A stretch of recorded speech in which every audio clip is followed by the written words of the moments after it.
Hi, Minister Guilbeault. Welcome to your new role.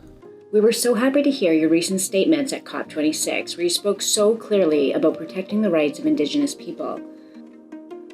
So we were shocked when one of your first acts as minister was to sign off on the draft terms of reference for the regional assessment of the Ring of Fire.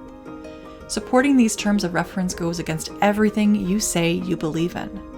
These terms cut the region's Indigenous peoples out of decision-making roles on their own lands. We're concerned that you may not have been briefed fully and properly about the Ring of Fire, so let us help you. We are all treaty peoples, and that comes with both rights and responsibilities. You say you want to be part of that, to stand for treaty rights and obligations and for our common climate future.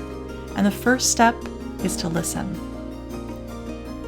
Politicians before you have chosen to ignore the diverse and important perspectives in the Indigenous grassroots of Treaty 9, as well as allies across the country who are saying that there's a lot to be worried about when it comes to the Ring of Fire. So let's try to fix that. Allow us to provide you with the treaty people's briefing on what's been going on with the Ring of Fire before you got here. This video is just one part of a series of diverse voices on this issue. Keep an eye out for more as we share them.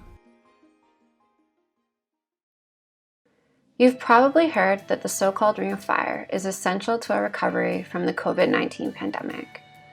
But there's more to the story. My name is Moonias. I have been a permanent resident and a member of Neskantaga First Nation. I grew up here. I've been living in the community, and I've been a land user of this territory, Neskantaga First Nation's homelands. I've met with government officials, government bureaucrats, and to make sure that the First Nation, Neskantaga First Nation, is able to make informed decision in things we do, things that are happening in the community or around our homelands, such as the Ring of Fire, and to date that we have not able to reach that any decisions on whether to allow or not to allow the Ring of Fire. If the activities continue, that it infringes our decision-making process. And to date, we have not been able to meet the community due to the pandemic. We have not been able to bring other communities, proponent communities, into the community for our membership to listen to and ask questions. We have not been able to bring in government officials or other road proponents or mining proponents, exploration, to come into the community and ask questions and express our concerns. And also, we have not been able to meaningfully participate in those whatever discussions they are having, because of the fact that we are busy trying to keep COVID out of the community. And we're all hands on deck there. And it's frustrating getting notices every day that sometimes I don't even read the emails because, you don't have time for them. That's not a priority. The priority is the safety of our membership, to get them through this COVID, this pandemic that's happening in the world. In regards to the so-called Ring of Fire activities, the government has continued to push the road issues, the EA issues to the community, which we haven't been able to respond because of the fact that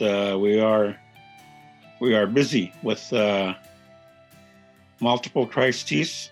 We've had community members that passed away, and both on and off reserve. And we've had also other things happening in the community that require our attention and leadership's attention. So we have not been able to appropriately respond, or some of the things that that's required by the government requires us to meet with our community membership as a whole. So during the pandemic, we haven't been able to do it because we can't guarantee a safe place right now. On February 1, 2022, we just hit 27 years of boil water advisory. That's something that we are not proud of. That's 17 years, and what does that say about the government? They want to build roads. They can't even get us clean water for our community. A lot of our membership are experiencing mental health issues, trauma issues, because they can't get basic right to clean water. And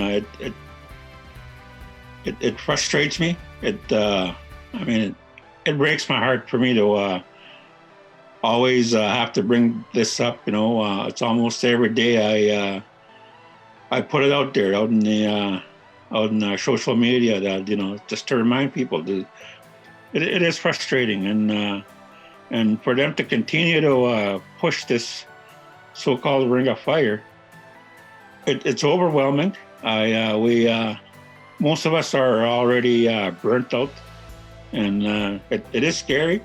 And for them to continue to push that, we've asked them to pause it almost every time they send us a letter. Somebody response from our staff responds and tells them to pause it, and continues to remind them of the what we are doing here in the community, in light of during the pandemic. I looked at other communities where there was mining in their territory. As a matter of fact, I just came from one where I took my holidays. They don't really get the full benefits what I think they should get. And even though they may have signed IBAs, we look at the ones in Victor Mine. I was recently there in that down river from us. Neskantaga didn't benefit, even though it was on our river. And look at Ottawa-Wabasket. They're still under boil water advisory. They're still having a homeless or housing crisis. And I believe, they're talking about you to prosper, But you see those happenings in like Musselwhite and Victor Mine, you don't actually see the benefits that we need to address our quality of life issues.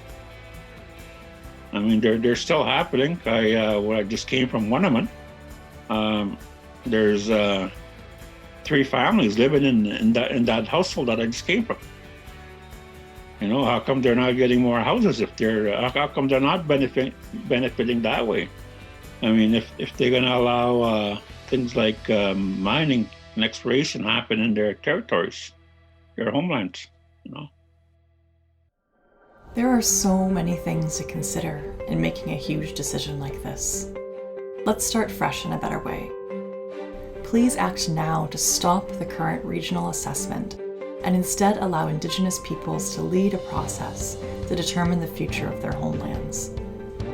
In your own words, Indigenous peoples have been stewards of this planet since time immemorial. The fight against climate change is not possible without their knowledge and leadership. Any agreement on a path forward must protect the rights of Indigenous peoples, full stop. You said that. We want to take you at your word, Minister Guilbeault. Do the right thing.